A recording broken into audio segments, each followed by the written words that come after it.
자, 한번 이제 말씀드리겠습니다. 한번 따라 하시겠습니다. 사실의 구렁텅이에서 가치를 건져내다. 뭐 사실이 뭐가 구렁텅이야, 뭐 그렇게 전에는 생각했겠지만 지난주 설교와 연관하면 사실이라는 게 너무나 나를 헷갈리게 만들었구나. 그리고 그냥 우리 보이는 이것을 가지고 세상을 판단하는 것이 아니라 그 속에 감추어진 하나님의 뜻을 찾게 되면 엄청난 것이 우리에게 건져지게 되구나 하는 그런 의미에서 사실의 구렁텅이에서 가치를 건져내다 라는 제목으로 말씀을 나누도록 하겠습니다. 지난주 드렸던 말씀 조금만 이야기를 하면, 과거에는 태양이 지구를 돈다 하고 믿었습니다. 천동설이죠. 지금 우리 눈에도 사실은 그렇게 보이잖아요. 지구는 가만히 있고 태양이 동에서 떠서 저쪽으로 가는 것 같고, 계절의 변화도 보면 지구는 가만히 있죠. 우리는 거기 있으니까요. 그러나 과학적으로 봤더니 그게 아니더라 하는 겁니다. 천동설은 사실입니다. 눈에 보이는 대로니까요. 그러나 진실은 뭡니까? 지동설, 지구가 돌더라. 이게 진실입니다. 내 눈에 아무리 그렇게 보인다 할지라도 사실과 진실은 다르더라 하는 이야기를 지난주에 했었습니다. 제가 집에서 이제 가끔 문을 열고 달이 떠오르는 걸 보는데 깜짝 놀랄 때가 있어요. 와, 오늘 보름달 엄청 크다. 여러분 그런 경험 있습니까? 보름달이 엄청 커요. 그래서 사진을 찍으면 별로 안 커요. 분명히 눈에는 크게 보이는데 별로 안 크거든요. 그래서 한 2-3시간 또 지났다가 다시 그 달을 보면 달이 또 작아져 있어요. 그러니까 처음에 봤던 그 달하고 1시간 정도 지나고 난 달은 도망갔습니까? 안 그러면 그 똑같은데, 달 크기가 똑같은데 달라 보이는 겁니까? 어떻게 생각하세요? 달은 어차피 지구 주위를 도니까 크기는 그날이니까 똑같을 거예요. 그죠? 그런데 정말 내 눈에는 뜨자마자 지평선 또는 수평선에 뜬 달은 엄청나게 크게 보여요. 요건 뭐예요? 사실. 근데 사진 찍은 건 진실. 진실은 별로 크질 않아요. 왜 그럴까요, 여러분? 눈으로 본 것 사실, 사진으로 찍은 것 진실. 우리 주변에 있는 사물들이 착시를 일으킨다는 겁니다. 그림 한번 볼까요? 첫 번째 그림 보면 여러분 거기 오렌지로 보이는 거 보이시죠? 오렌지 동그라미. 이 두 개가 여러분 눈에 볼 때 같습니까? 다릅니까? 크기가? 예.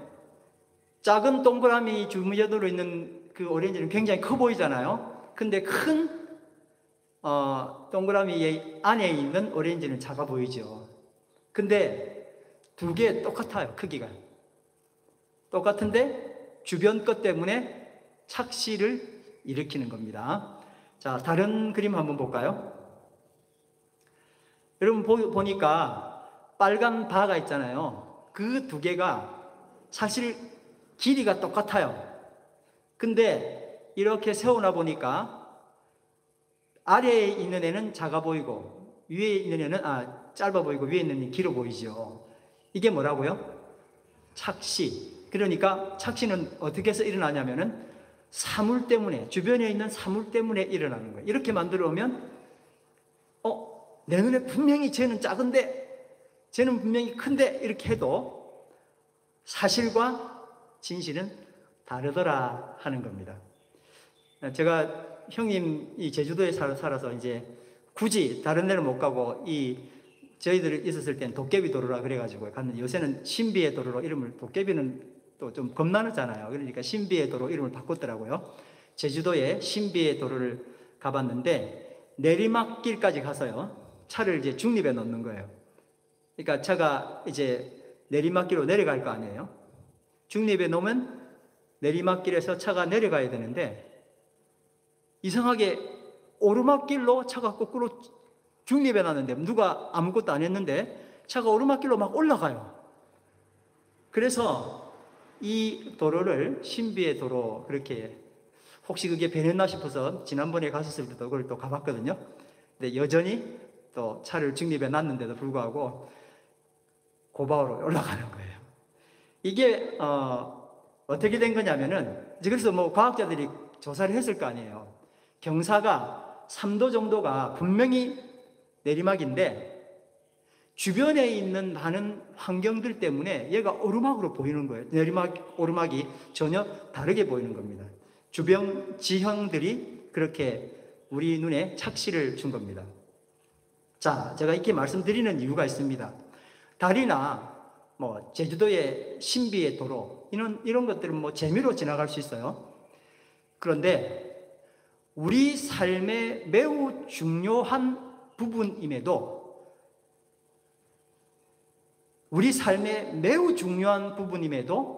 주변의 여러 요소들 때문에 진실이 아닌 것을 진실로 믿는다면 이건 재미로 지나칠 수 없습니다.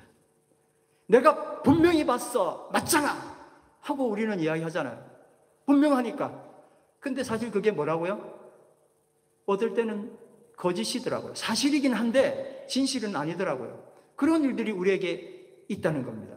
우리 인생에 진실을 가리는 이런 요소들이 착시 현상만 일으키는 것이 아닙니다.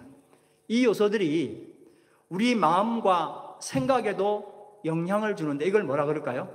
착각이라고 합니다. 그 착각이에요. 그럼 화나잖아요. 넌 똑바로 봤는데 무슨 착각이야. 근데 그게 착각이라는 겁니다.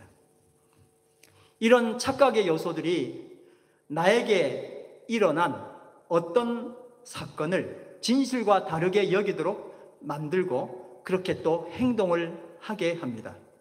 예수님께서는 십자가의 고난을 당한 뒤에 죽으시고 부활하셨습니다. 할렐루야. 그런데 아무도 예수님의 부활을, 지금은 우리가 부활절 때문에 이렇게 모여서 예배도 드리고 하지만 아무도 예수님의 부활을 기대한 사람이 없었습니다. 로마 당국과 제사장들은 물론이고 제자들조차도 아무도 예수님은 부활하리라고 생각해 본 적이 없었습니다. 예수님이 죽은 자 가운데서 살아나실 거야 그렇게 말씀하셨음에도 불구하고 제자들 가운데 어느 누구도 그걸 예상하지 않았습니다. 그러니까 부활절 아침에 주님의 무덤을 찾은 여인들이 준비한 것은 부활 축하 화환이 아니라 시신의 발을, 예수님 죽은 시신의 발을 향유였습니다. 사람이 죽었다가 다시 살아난다 하는 것은 결코 있을 수 없다고 생각했고 그들에게 예수님도 예외가 아니었습니다. 이 착각의 요소가 너무나 크고 거대해서 그들에게는 죽은 예수가 진실이었습니다. 예수님은 어떻게 하셨다고요? 살아나셨는데, 예수님은 살아나셨는데도 불구하고 아무도 부활절 아침에 주님 만나러 간 사람도 없고 그를 살았다고 믿는 사람 아무도 없었습니다. 그리고 예수님은 죽은 것이 그들 눈에 분명했기 때문에 예수님은 뭐예요? 죽은 것이 사실이었어요. 그러나 주님은 살아나셨습니다. 할렐루야. 그건 진실입니다. 누가복음 24장 13절에서 16절 말씀 다 같이 읽습니다. 시작. 마침 그날에 그들 가운데 두 사람이 예루살렘에서 한 30리 떨어져 있는 엠마오라는 마을로 가고 있었다. 그들은 일어난 이 모든 일을 서로 이야기하고 있었다. 그들이 이야기하며 토론하고 있는데 예수께서 가까이 가셔서 그들과 함께 걸으셨다. 그러나 그들의 눈이 가려져서 예수를 알아보지 못하였다. 이쯤 되면 심각하죠, 여러분. 예수님을 스승으로 모셨던 사람들이잖아요. 그럼 예수님이 살아계신 것, 그때 그 얼굴 다 알 거 아니에요. 근데 주님을 보고도 뭐라 그래요? 그분이 설마 예수님이 지금 옆에 있는데 그분이 설마 예수님일까 생각조차도 안 한 겁니다. 기가 차죠. 죽은 예수님 옆에 두고 무슨 이야기를 하고 있어요? 죽은 예수 이야기를, 살아계신 예수님 옆에 두고 죽은 예수 이야기를 하고 실망의 길을 엠마오로 내려가며 걷고 있습니다. 그들의 눈이 가려져 있었습니다. 진실을 왜곡하는 거대한 착각의 요소가 그들의 눈을 가리고 있었습니다. 착각하게 되면 진실이 아무리 옆에서 소리쳐도 인식하지 못합니다. 17절 18절 말씀 읽습니다. 시작. 예수께서 그들에게 물으셨다. 당신들이 걸으면서 서로 주고받는 이 말들은 무슨 이야기입니까? 그들은 심통한 표정을 지으며 걸음을 멈추었다. 그때에 그들 가운데 하나인 글로바라 하는 사람이 예수께 말하였다. 예루살렘에 머물며 있으면서도 이 며칠 동안에 거기에서 일어난 일을 당신 혼자만 모른단 말입니까? 글로바라고 하는 제자가 살아계신 예수님께 하는 이야기예요. 당신 그것도 몰라요?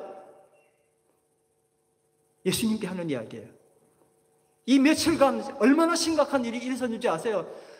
우리가 구주로 생각하는 그분이 죽었단 말이에요. 그것도 몰라요. 누구에게 이야기한다고요? 살아계신 예수님께요. 걸음을 멈추고 서서 주님께 얼굴 쳐다보고 이야기한 거예요. 그분이 살아계신 예수님이라고 전혀 얼굴을 보았음에도 생각조차 못하는 겁니다. 희망의 주님께서 앞에 계심에도 낙담과 실망으로 엠마오 길을 그들은 처참하게 내려가고 있습니다. 희망은 바로 옆에 계신데 그분은 살아나셨는데도 불구하고 그들은 여전히 실망의 길을 엠마오로 향하여 걸어가고 있었습니다. 19절에서 21절 말씀, 주님이 계속 이제 출하하는 거예요. 시작. 예수께서 그들에게 물으셨다. 무슨 일입니까? 그들이 그에게 말하였다. 나사렛 예수에 관한 일입니다. 그는 하나님과 모든 백성 앞에서 행동과 말씀에 힘이 있는 예언자였습니다. 그런데 우리의 대제사장들과 지도자들이 그를 넘겨주었고 사형 선고를 받게 하고 십자가에 못 박아 죽였습니다.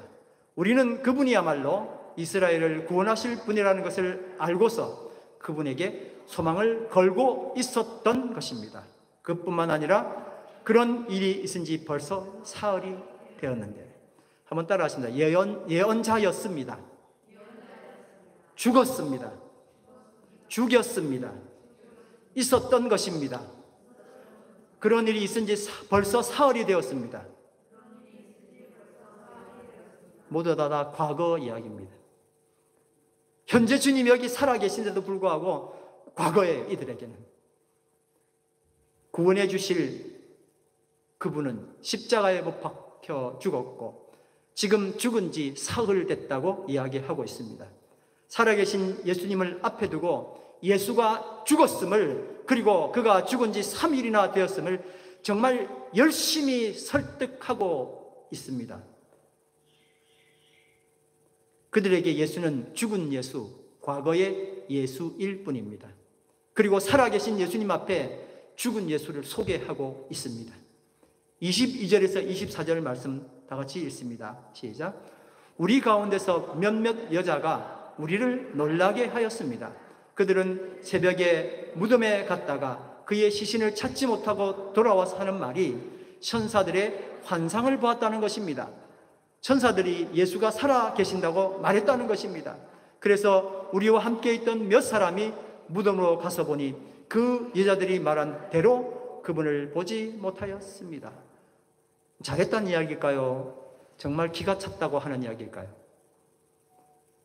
도대체 이상한 여자들이 무덤가에 가더니 이제는 정신이 나가가지고 환상을 보더니 천사들이 예수 살아났다고 이야기하더라. 그 이야기를 하는 거잖아요.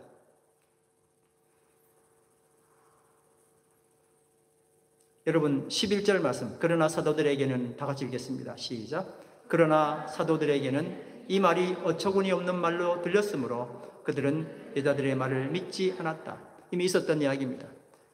여자들이 다녀왔는데 제자들이 그 말을 듣고 맞아, 예수님 살아나신다 그랬잖아 라고 하지 않고 미쳤구나, 어처구니 없네 라고 그 여자의 말을 믿지 않았다는 이야기를 지금 엠마오 마을로 내려가는 두 제자가 그대로 듣고 이제 미쳐가는구나. 예수님은 이미 죽으셨는데, 그리고 어떤 여자는 환상에 잡혀서 예수님 살아났다고 저러는구나 라고 말을 하고 있는 겁니다. 부활은 고사하고 예수님의 시신이 사라진 것, 그래서 누군가가 시신을 가져갔다고 지금 살아계신 예수님을 집요하게 설득하고 있습니다. 근데 여러분, 이것이 그 두 사람만의 특별한 이야기가 아닙니다. 별로 이질적일 것도 없는 우리들의 현실 그대로입니다. 그러니까 연약한 우리가 주변에 펼쳐진 착각의 요소에서 벗어나서 과연 진실과 마주할 수 있을까요? 이렇게 연약한 우리가 정말 언제나 호시탐탐 노리는 가짜들 때문에 우리는 과연 늘 진실을 마주할 수 있겠습니까? 지난주에 우리는 바람이 방향을 결정하는 것이 아니라 돛이 방향을 결정한다라는 말씀을 나누었습니다. 한번 따라 하실까요? 바람이 방향을 결정하는 것이 아니라 돛이 방향을 결정한다. 아멘. 그러니까 바람은 지금 이야기한 것처럼 주변에 펼쳐진 착각의 요소들이었던 겁니다. 만약에 우리에게 돛이 없다면 우리는 별 수 없이 그 바람 때문에 이리저리 밀려 표류하다가 결국 파손할 수밖에 없을 겁니다. 다행히 우리에게는 돛이 있습니다. 그 돛이 바로 누굽니까? 예수 그리스도이십니다. 아멘. 근데 문제가 있습니다. 내가 탄 배의 돛이 예수님이 아니라면 말이에요.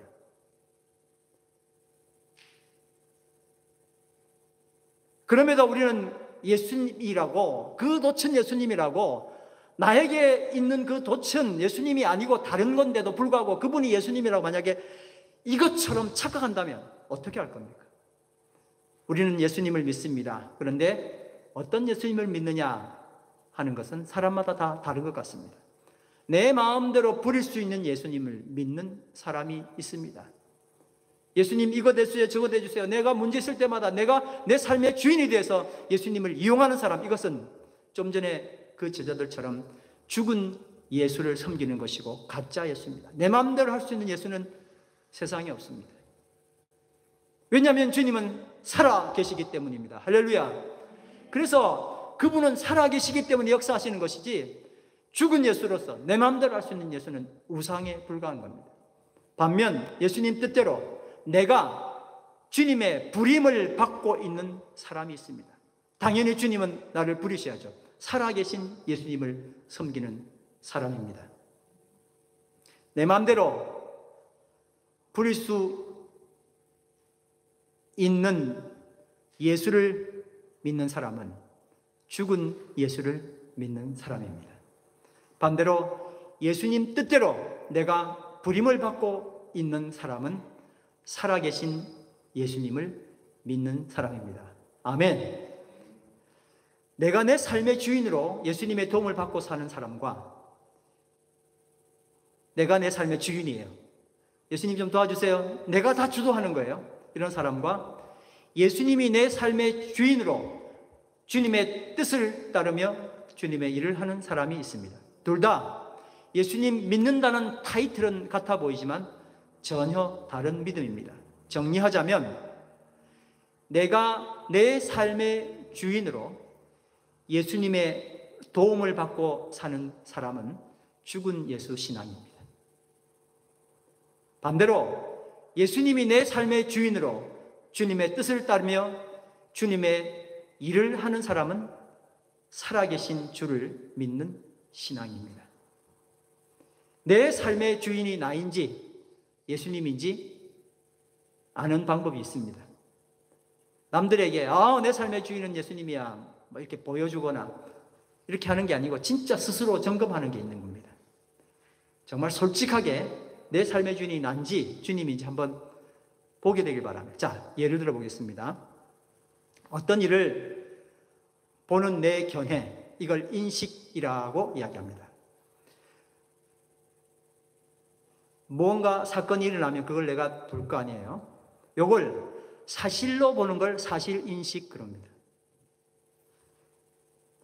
사실을 넘어서 진실, 다시 말하면 그 사실에서 하나님이 어떤 걸 갖고 계시는지, 그 속에서 어떤 가치를 끌어내는지라는 것을 발견해내는 걸 가치인식이라고 이야기합니다.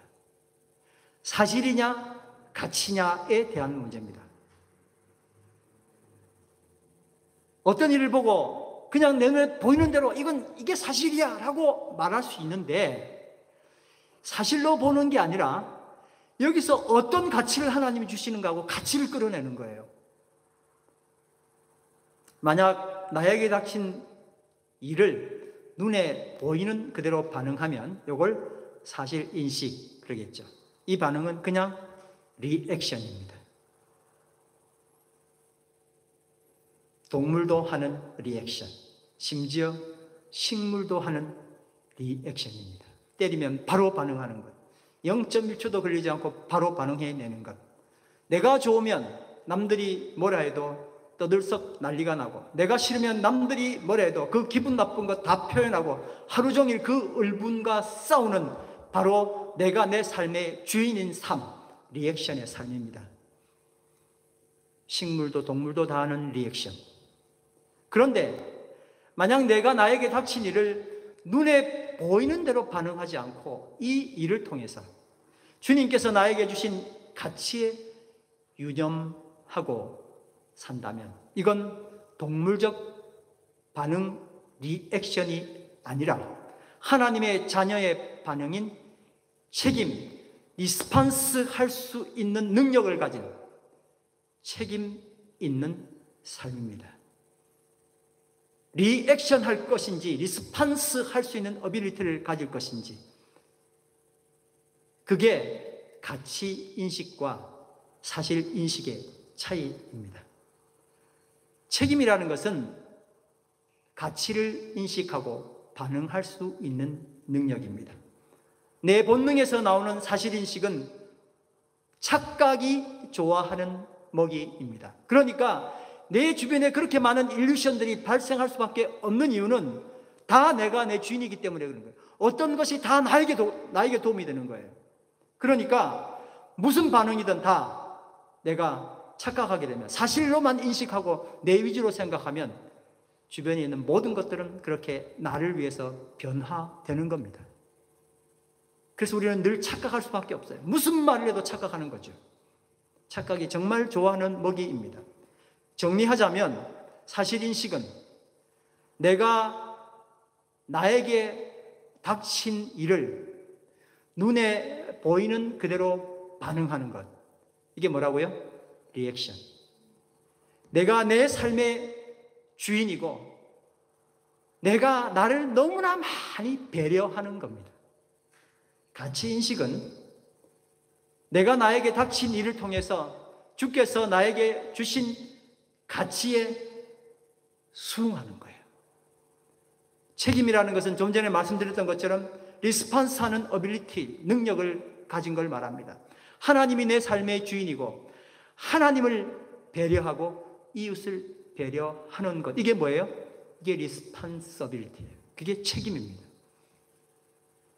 반면에 하나님의 뜻에서 나오는 가치인식은 결코 착각에 이를 수 없게 만듭니다. 여러분, 우리는 이 많은 평생을 살아오면서 지속적으로 착각하고 살았고, 그리고 얼마나 많은 분쟁들이 있었습니까? 그러나 주인이 바뀌게 되면, 내 삶의 주인이 바뀌게 되면 이 문제는 정말 우리가 해결할 수 있다는 겁니다. 사실 인식이라는 것은 그동안 우리가 평생 살아오면서 수도 없이 연습해 온 겁니다. 그래서 거짓도 사실이라며 속았습니다. 그러니 이제 가치 인식으로 바꾸어야 합니다. 가치 인식은 많은 연습이 필요합니다. 무엇보다 중요한 것은 내 삶의 주인이 내가 아니라 주님이셔야 합니다. 내 삶의 주인이 내가 될 때 신나죠? 사실 그래서 살아왔잖아요. 그건 그냥 판입니다. 판. 그런 신남만큼 나는 나와 내 주변에 그냥 불을 집어 던지는 것밖에 되지 않습니다. 신나죠? 돌아다니면서 유리창 깨고 그러면 신나죠. 근데 그건 판이고 많은 사람을 괴롭게 하는 것입니다. 그러나 내 삶의 주인이 주님이 될 때 비로소 우리는 조이를 맛보게 됩니다. 판과는 전혀 다른 진정한 행복, 조이를 맛보게 됩니다. 판은 소비입니다. 소멸입니다. 죽음입니다. 조이는 창조입니다. 상생이며 생명을 일구고 살려내는 일입니다. 여러분 무엇 하시겠습니까? 판입니까? 조이입니까? 아멘. 내 삶의 주인이 나인지 예수님인지 아는 방법은 내가 내 삶의 주인이라고 생각하는 것은 사실만 인식하는 거예요. 사실 인식하고 바로바로 반응하는 거예요. 무슨 말만 하면 참지 못하죠. 바로 튀어나오죠. 바로 안 튀어나온 사람도 있습니다. 며칠 동안 묵혀가지고 이제 만들어서 폭발하는 거죠. 어차피 리스폰서빌리티가 아니라 그냥 리액션입니다. 아주 곰삭은 리액션이죠. 예수님이 내 삶의 주인이면 그곳에서 가치를 인식하는 겁니다. 수긍합니다. 리스폰서빌리티가 되는 겁니다. 여러분, 어떤 사실이 지금 현재 아까도 이야기했지만 어떤 일들이 우리가 바라볼 때 키보드도 안 되고 어떻게 예배 드리는데 키보드가 안 되면 음악이 지금 사라진 거잖아요. 어떻게 라고 봐도 하나님께서 이걸 어떻게 보시는지의 가치 인식을 빼내면 더 아름다운 것들이 생기는 거예요. 하나님이 얼마나 기뻐하셨을까 저는 생각합니다. 지금 한국에 간 분들도 많고 아픈 분들도 많아서 교회가 많이 좀 비어 있잖아요. 저는 이걸 깨달았어요. 부활절 아침에 아무도 없었는데 단 한 사람이 만약에, 그때도 없었죠, 단 한 사람이 주님 부활 축하합니다 하는 그런 느낌이에요. 다 없어도 진짜 예배 드린다는 건 그거 아니겠어요? 남들 따라서 간 게 아니라 아무도 부활을 축하하지 않는데 어떤 사람이 하나 나와가지고 나는 부활하실 줄 알아서 주님 정말 축하해요 하고 말한 그 한 사람이 중요하잖아요. 이 세상에 얼마나 많은 사람들이 찬양하고 노래 부르고 얼마나 많은 교회들이 있습니까? 많은 천사들은 그때 다 기뻐했어요. 부활절 아침에. 할렐루야. 그 기뻐하는 천사들의 찬양에 나도 동참하면 이게 진짜 최고 가치 아닙니까? 이 가치를 이 아침에 생각해 봤어요. 하나님이 진짜 기뻐하시는 일에 내가 들어가야 진짜 가치가 있는 일이지, 나 좋아하는 일에 뭐 그렇게 대단한 걸까? 그게 나중에 뭐가 어떤 영향가가 나에게 있을까 생각을 해보는 거예요. 지난주에 했던 말씀인데요, 때문에 라며 다른 사람을 원망하는 리액션에 능숙했던 내가 이제 어떤 일을 마주한다면 어떻게 해야 되겠습니까? 지난번 했죠? 덕분에 이렇게 말할 수 있었으면 좋겠습니다. 할렐루야. 억지가 아니라 마땅히 덕분에, 당연히 덕분에 라고 말할 수 있는 은혜가 있기를 간절히 바랍니다. 어디서 차 마시느냐, 어디서 밥 먹었느냐, 이게 우리에겐 중요하죠. 어디 비싼 데서 먹었어, 중요하죠. 근데 그것보다 누구랑 먹었느냐가 더 가치가 있는 것. 누구랑도 중요해요. 유명인과 차 마셨어, 나 유명인과 같이 대화해봤어 라고 말하는 그 가치보다 힘든 사람과 차 한잔했어, 병문안 갔어, 내가 쓰는 이 돈들이 어떤 분에게 유용하게 쓰일 것 같아서 이름 없이 봉사했어 라는 것이 더 가치가 있음을, 어떤 말이냐에 가치를 두었던 내가 어떤 마음이냐에 더 큰 가치가 있음을 우리 다 같이 경험하면 좋겠습니다. 고린도후서 6장 6절에서 10절 말씀입니다. 시작. 순결과 지식과 인내와 친절과 성령의 감화와 거짓 없는 사랑과 진리의 말씀과 하나님의 능력으로 이 일을 합니다. 여러분 잠깐만요. 사실이라는 구렁텅이 속에서 퍼낸 가치가 얼마나 놀라운지 말씀 읽으면서 한번 발견해 보시기 바랍니다. 그동안 우리가 가치가 없었다고 보았던 그 많은 그냥 사실들 있잖아요. 근데 거기서 바울은 최고의 가치를 끌어내는 거예요. 야, 저거 별거잖아. 별거 없어. 정말 저거 형편없네라고 생각했던 그 것들이 얼마나 대단한 가치인지를 사도 바울이 이야기하고 있습니다. 우리는, 시작, 우리는 오른손과 왼손에 의의 무기를 들고 영광을 받거나 수치를 당하거나 비난을 받거나 칭찬을 받거나 그렇게 합니다. 영광도 받고 수치도 받아요. 비난도 받고 칭찬도 받습니다. 자, 여러분, 그 다음 읽습니다. 시작. 우리는 속이는 사람 같으나 진실하고 이름 없는 사람 같으나 유명하고 죽은 사람 같으나 보십시오, 살아있습니다. 징벌을 받는 사람 같으나 죽임을 당하는 데까지 이르지 않고 근심하는 사람 같으나 항상 기뻐하고 가난한 사람 같으나 많은 사람을 부요하게 하고 아무것도 가지지 않은 사람 같으나 모든 것을 가진 사람. 아멘. 진짜 멋있지 않습니까, 여러분? 사도 바울이 어떤 이런 가치의 중점을 두고 그렇게 빼냈는지 이 말씀을 정말 대단한 것 같아요. 몇 번이라도 곱씹으면서 읽어야 할 성경 말씀 같습니다. 이것이 하나님의 자녀, 상속자의 삶의 모습 아닙니까? 눈앞에 사실만을 인식하는 사람은 내 이익을 위해서 이웃과 세상의 이익을 빼앗습니다. 반면 눈에 보이는 사실을 넘어서 가치를 인식하는 사람은 세상과 이웃을 살리기 위해서 내 이익을 나누는 사람입니다. 한 2주 정도 장로님과 연관해서 참 정말 얼마나 저 개인적으로는 감동을 많이 받았는지 모릅니다. 어떻게 이 작은 교회, 죄송합니다. 작은 교회인지는 모르겠지만 아무튼 이 교회가 이런 일들을 할 수 있을까? 너무너무 대단하신 것 같아요. 다 그런 헌신들을 하시고 작은 금액이라 할지라도 기도하면서 드렸던 그 마음들이 너무나 마음을 뭉클하게 만듭니다. 눈에 보이는 사실을 넘어서 가치를 인식하는 사람. 그래서 우리는 세상에 보기에 속이는 자 같죠.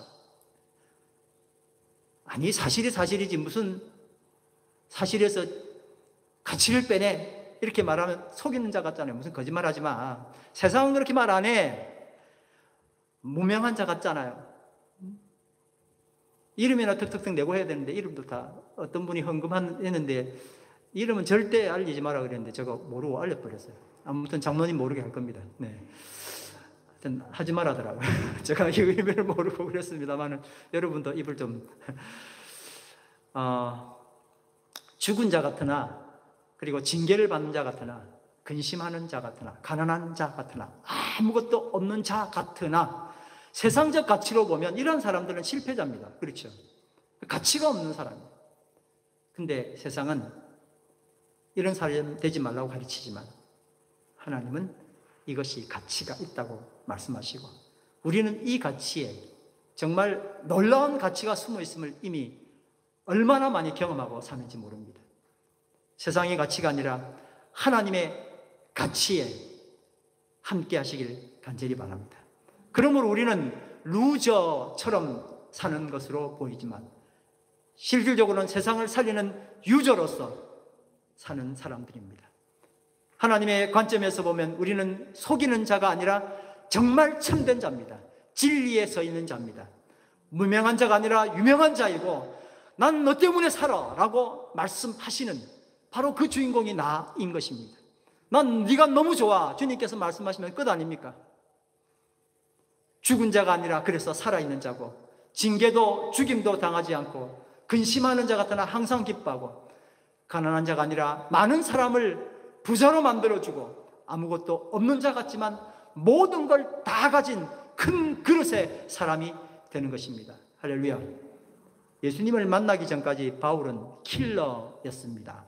그가 추구해온 철학, 가치를 따라서 그는 그의 모든 힘을 다 동원해 사람을 죽였습니다. 한 번도 틀렸다고 생각해 본 적이 없습니다. 사울이 그랬습니다. 그러나 그가 극적으로 예수님을 만난 후 그의 가치가 완전히 바뀌었습니다.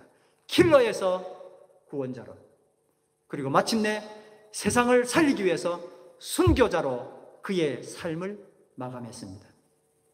눈에 보이는 사실에만 집중하면 내 열정과 에너지가 아무리 순수하다 해도 결국 사람을 죽이는데 쓸 수밖에 없습니다. 그러니 눈앞에 나타난 사실이 주님께서 주시는 가치로 인식되면 내 모든 열정과 에너지가 세상 사람을 살리는데 쓰이게 될 줄 믿습니다. 저는 하나님을 믿고 하나님의 자녀가 된 것 얼마나 감사한지 모릅니다. 하나님의 유업, 과업, 가치를 이어가는 상속자, 계승자로서 사람을 살리는 자가 된 것, 그저 머리 숙여 하나님께 감사를 드릴 따름입니다. 하나님의 자녀로 살아가는 것, 다시 말합니다. 하나님의 자녀로 세상을 살아나가는 것, 내가 세상에서 잘 되는 게 아닙니다. 여러분 다 그게 우리 소망이었잖아요. 너 세상에서 잘 돼야 돼. 그러나 아닙니다. 오히려 내가 세상을 잘 되게 만드는 것이 하나님의 자녀의 삶입니다. 에베소서 2장 10절 말씀 다 같이 읽겠습니다. 우리는 하나님의 작품입니다. 선한 일을 하게 하시려고 하나님께서 그리스도 예수 안에서 우리를 만드셨습니다. 하나님께서 이렇게 미리 준비하신 것은 우리가 선한 일을 하며 살아가게 하시려는 것입니다. 할렐루야! 고린도서 6장 10절 말씀, 금주의 암송 말씀 다 같이 읽겠습니다. 근심하는 사람 같으나 항상 기뻐하고 가난한 사람 같으나 많은 사람을 부요하게 하고 아무것도 가지지 않은 사람 같으나 모든 것을 가진 사람입니다. 아멘. 이제 일어나셔서 찬양 드립니다. 주께 가오니 날 새롭게 하시고 주의 은혜를 부어 주시옵소서.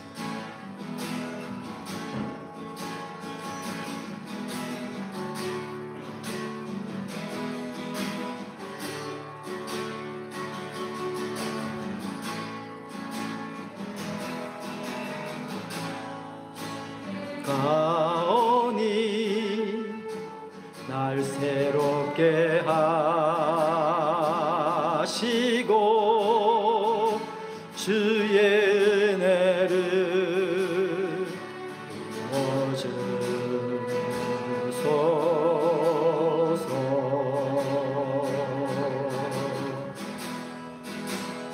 내 안에 발견한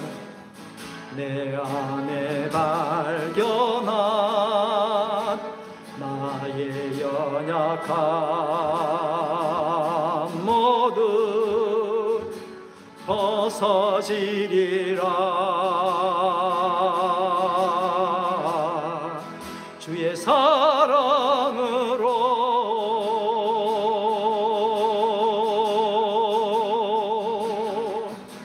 주 사랑 나를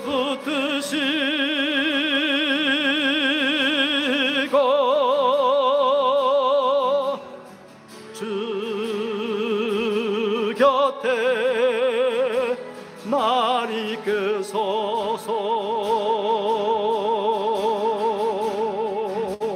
독수리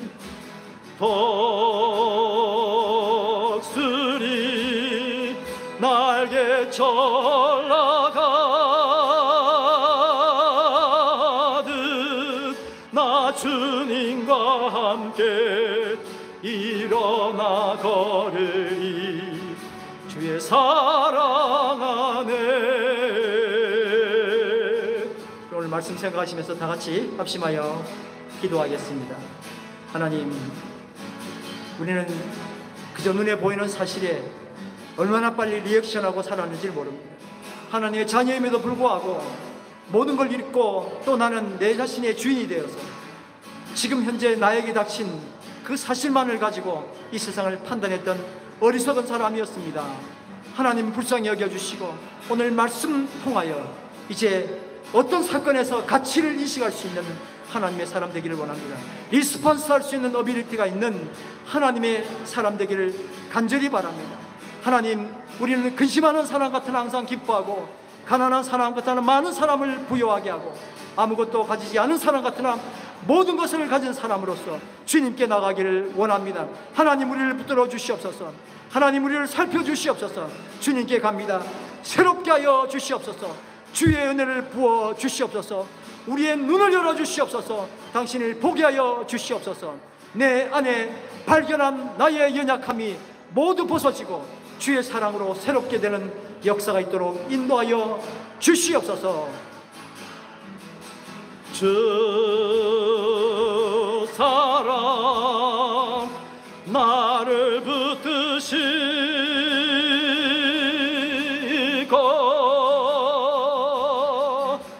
주 곁에 나를 이끄소서. 독수리 날개쳐 독수리 날개쳐 나가듯 나 주님과 함께 일어나 걸으리. 주의 사랑 안에.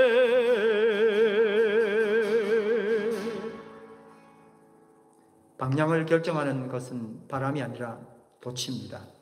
그러나 그 돛마저 실상은 내 삶을 지배하는 나였는지도 모릅니다. 예수님을 가장하고 예수님을 이용하여 내가 돛이 되어서 내 뜻대로 지금껏 몰고 다녔던 것 같습니다. 책임을 지기보다는 묵직한 리액션을 날리는 나는 올림픽 선수 같습니다. 하나님, 이제 어떤 말이냐에 가치를 두었던 내가 어떤 마음이냐, 그것에 더 큰 가치를 두기를 기도합니다. 나라는 가치에서 우리라는 가치로, 땅, 그저 땅이라고 말했던 가치에서 하늘이라는 가치로 우리의 가치 인식에 변화를 주시기를 간절히 기도합니다. 그래서 강물이 이르는 곳마다 번성하는 모든 생물이 살아나는 역사가 있도록 하나님 우리를 지켜주시고 인도하여 주시옵소서. 예수님 이름으로 기도드립니다. 아멘.